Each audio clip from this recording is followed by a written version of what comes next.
Tak sa mi zdá, že druhé striedanie sme dali gól a stúpla trošku eufória na striedačke.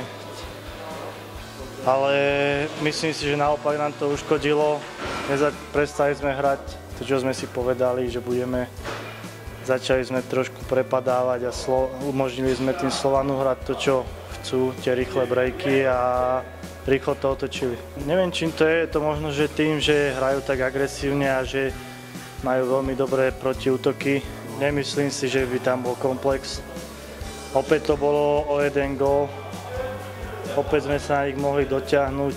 Zas nám odskočili, ale bereme to ako každého iného supera. Bolo tu super publikum na jednej aj na druhej strane a dúfam, že sa to ešte niekedy zopakuje.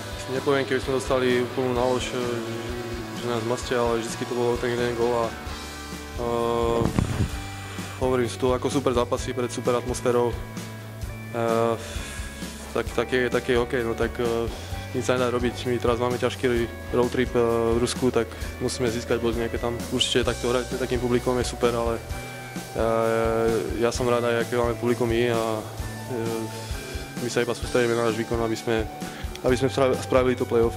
No tak pre nás každý jeden bodík je zlatý a my musíme bojovať až do konca, takže určite to bude tesné na konci tej sezóny a jak hovorím, pre nás bude každý bod zlatý.